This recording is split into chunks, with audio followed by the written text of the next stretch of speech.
মুকলি হোৱাৰ পিছতে ৱেবছাইট হেক হৈছে কংগ্ৰেছে আজি মুকলি কৰিছিল হুইজ HBS নামৰ এটা ৱেবছাইট আৰু এই সন্দৰ্ভত ব্ৰেকিং নিউজ জনাইছো এই মুহূৰ্তত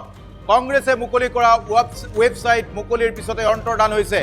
whoishbs.com নামৰ ৱেবছাইট এটা খুলিছিল আজি কংগ্ৰেছে কিছু সময়ৰ পূৰ্বে দিছিল সংবাদমেল মুখ্যমন্ত্ৰীৰ বিৰুদ্ধে অভিযোগ দিবলৈ কংগ্ৰেছে মুকলি কৰিছিল এই ৱেবছাইটটো আমি এই মুহূৰ্তত এই ৱেবছাইটটো দেখুৱাইছো আৰু এই ৱেবছাইটটো ইতিমধ্যে হেক হৈছে ৱেবছাইটত এতিয়া কোনো তথ্য নাই আৰু এই ৱেবছাইটটো আমি দেখুৱাইছো our website and the CMs is temporarily down effectively BJP is owing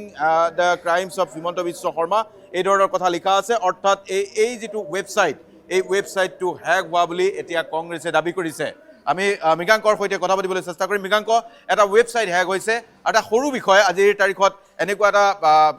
যে কোনো এটা সাধাৰণ মানুহে জানে আৰু এই ধৰণৰ এটা ৱেবছাইট হেক হোৱাটো নিখন্দেহে এটা আশ্চৰ্যকৰ বিষয়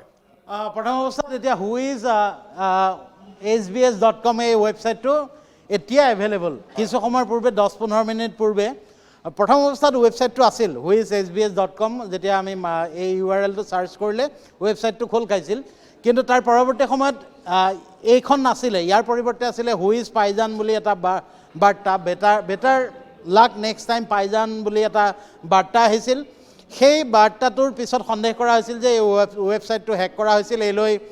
মন্ত্ৰী পীযুষ হাজৰিকায়ো এটা সোশ্যাল সামাজিক মাধ্যমত এটা আপডেট দিছিল আৰু এতিয়া দেখা গৈছে যে ইয়াৰ যিজন ওনাৰ মানে কংগ্ৰেছ APCC whoishbs.com এই মুহূৰ্তত এভেইলেবল আছে বাট ইট ইজ ডাউন কেনেকৈ ডাউন মুখ্যমন্ত্ৰী তেওঁলোকে মেছেজ এটা ইয়াতে দি থৈছে মুখ্যমন্ত্ৰীৰ পত্নীৰ সম্পত্তিৰ কিবা এটা অভিযোগেৰে আৰু আৱাৰ website and the CM's reality আমাৰ ৱেবছাইটটো আৰু মুখ্যমন্ত্ৰীৰ ৰিয়েলিটিটো প্ৰকৃত ছবিখন সম্প্ৰতি ডাউন আছে effectively BJP is owing the crimes of Himanta Biswa Sarma and trying to hide this তথ্যবিলাক দিছে this is Himanta Biswa Sarma versus people of Assam and don't worry the people will be back soon অৰ্থাৎ এতিয়া এই মুহূৰ্তত এই ৱেবছাইটটো মুকলিৰ পিছতে অন্তৰ্ধান ক'ব পাৰি অসমৰ ৰাজনীতিত এইটো এটা পূৰ্বতে নোহোৱা ধৰণৰ ঘটনা নিৰ্বাচনৰ প্ৰাক মুহূৰ্তত এটা ৱেবছাইট কেন্দ্ৰিক ৰাজনীতিত যিটো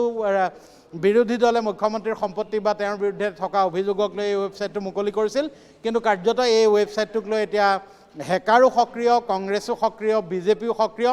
পৰৱৰ্তী সময়ত এই ৱেবছাইটটো কি হয় আৰু ইয়াক অভিযোগ দিব পৰা হয়গে নে নহয় এই ৱেবছাইটটো তেওঁলোকে ৰিকভাৰ কৰিব পাৰে নে নাই পাব্লিকে এক্সেছ কৰিব পাৰে নে নাই সেইটো এটা লক্ষণীয় কথা হ'ব কিন্তু এই মুহূৰ্তত এটা ৱেবছাইট কেন্দ্ৰিক যি ৰাজনীতি অসমত আৰম্ভ হৈছে এইটো পূৰ্বতে নোহোৱা এটা ঘটনা কুমুদ দাস নিশ্চিতভাৱে মৃগাংক ধন্যবাদ জনাইছো এই মুহূৰ্তত সেয়া আছিলে শেহতীয়া সবিশেষ তথ্য ৱেবছাইট ৰাজনীতি সন্দৰ্ভত